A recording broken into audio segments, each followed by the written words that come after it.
All right, let's take a look at our weather. We are looking at, again, still some really gloomy clouds out there, still a few light showers, but then also some good breaks. We do have a drier afternoon ahead as well as into tonight, but we're not done with rain, and even some snow will be back into the forecast. We are going to watch one storm move out, though. You can see more rain showers stretching all along the Appalachian Mountains. We're now on the very backside of the system, so still a few more rain showers and light snow showers, especially north of M59 through this afternoon. But again, for most of us, we're pretty much done with any more additional rain showers or definitely snow showers. Our temperatures are too warm at this moment. We've already reached our high temperature today that happened around mid-morning, and now our temperatures are going to slide. Our winds, thankfully, are going to let up just a bit, but because of the winds, that's what's going to start to pull in some of the colder air. So again, for the rest of the afternoon, still a chance for a few light rain showers, mainly north of M59. But by the time we get closer to about 5 o'clock this evening, we'll see hopefully a couple more breaks in the cloud cover until the sun sets, which is actually just right around 5 o'clock, a couple minutes after that.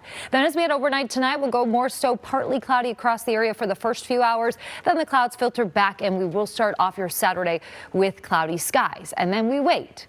We wait for more rain to push in, and the rain showers will eventually slide in from the southwest, and snow showers once we get closer to noon on your Saturday. Snow showers will first be west, and then farther to the east where we'll be warmer, we will be looking at rain showers. They'll increase throughout the afternoon, and eventually cold enough air pulls in that we will transition to snow showers across the entire area, mainly after about 3 o'clock tomorrow afternoon. We continue to see snow showers into your Saturday night, but if you notice, it's not a lot. Most of the snow with the next system will be off to our northwest. We will just have some light snow showers across the area throughout the overnight hours on Saturday and even through the first part on Sunday. And then by Sunday afternoon, all of that moves out with that system, and we'll get back to some sunshine later in the day. Overall snowfall, though, Saturday into Sunday, so it's the entire next storm system, will be less than an inch. So we're not expecting a lot for most of us, but still could create some slippery conditions. So keep that in mind if you are traveling anywhere Saturday night into Sunday morning.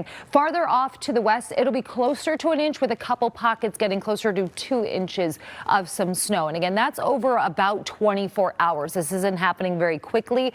So I do expect slippery driving conditions at times. But of course, crews will be out salting it, so it shouldn't be widespread troubles. 45 degrees for a high this afternoon, or not high, our temperature this afternoon. We already saw our high temperature today. As we get into tonight, we're down to 30 with lighter winds across the area. A quick look at your 7-day forecast. Temperatures are on their way down, actually. We have more temperatures in our 30s in the future. We do have a couple more chances for a wintry mix on Tuesday and a little bit of light snow on Wednesday, and then even colder air coming in after that.